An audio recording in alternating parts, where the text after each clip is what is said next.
Now, if we are children, Romans 8:17. Now, if we are children, then we are heirs, heirs of God and co-heirs with Christ, if indeed we share in his sufferings, in order that we may also share in his glory. And again, his suffering was the cross. Well, it was a lot more. Of course, he was denied by the very people that he came to save, by the very people that crucified him, that he prayed for. He was denied. And yes, we'll be denied. That's one of the sufferings. But don't tell me that your sickness isn't a cross. You know your sickness is a cross. And there is so much God is doing with that sickness until he chooses to heal you. The healing could come in the form of you leaving your earthly tent behind, or the healing could come in the form of someone praying over you and all of a sudden you're healed and you're freed from that infirmity.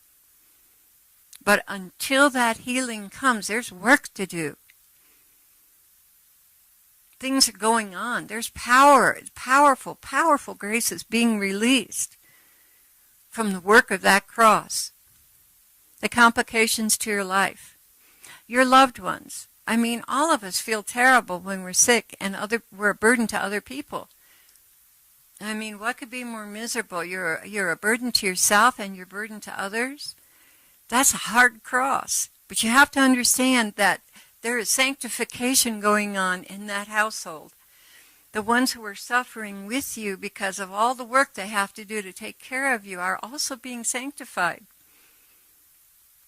You know, they're being made complete, lacking in nothing, as James says, by their perseverance. So even in situations where you feel terrible because you're a burden to people, I got news for you. You are a cross that is bringing forth virtue into their personality and their character. You are preparing them for heaven.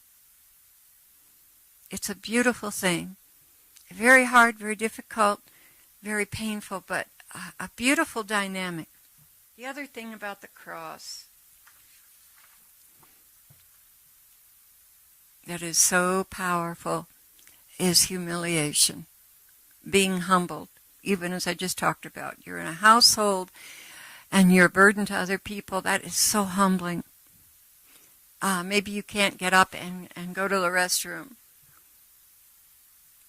You have to be helped in that way. That is so humiliating and so humbling. But you see, how humble was the Lord? Did any of us ever attain to that kind of humility? Yes, through the cross, we can be very much like the Lord. He asks us to be that way. In fact, Paul says to keep me from becoming conceited because of the revelations. He was given that thorn, right? But in Philippians 2:6 it says, the Lord, who being in very nature God, did not consider equality with God something to be grasped, but made himself nothing. How many times when we're sick we feel like nothing? I mean, worse than nothing. A deficit, a burden. He did not consider equality with God something to be grasped at, but made himself nothing, taking the very nature of a servant, being made in human likeness. And being found in appearance as a man, he humbled himself and became obedient to death, even death on a cross. There's nothing in our lives that could be as humiliating as what Jesus went through. But let me tell you, when you have to suffer tremendous, humiliating, very humiliating situations because of the condition of your body, you're very close to him. You're beginning to look very much like him. And one thing he's continually telling me is, my bride, you must resemble me. That is the reason for your sufferings.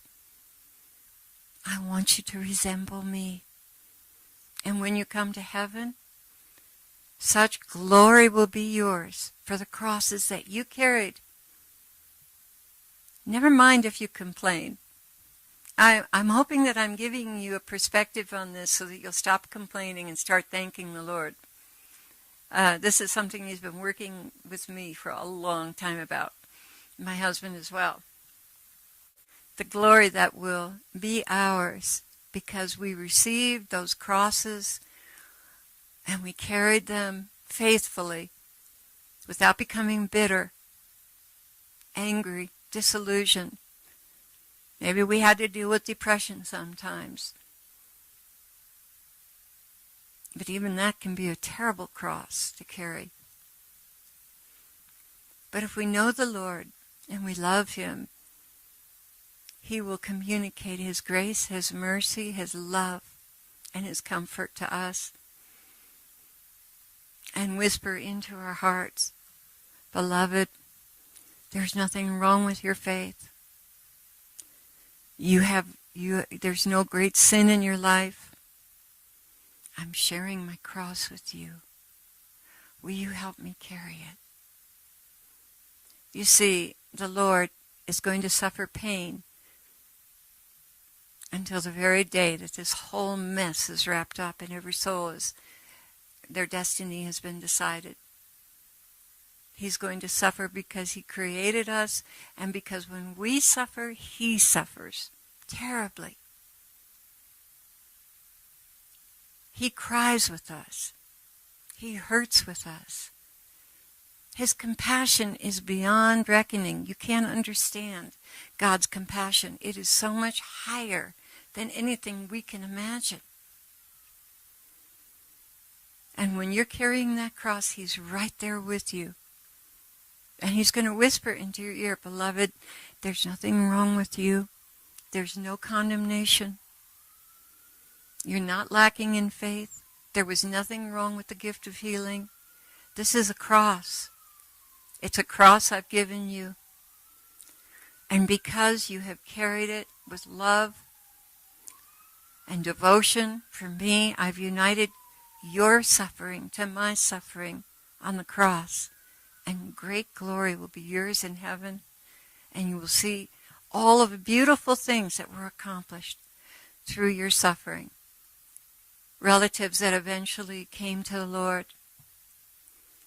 Loved ones that were released from drugs. Missionaries that were successful and brought a whole tribe of souls to Jesus. How beautiful. Truly, the Lord's ways are not our ways. Don't let anybody lie to you and tell you there's something wrong with you because you didn't get healed. There's nothing wrong with you.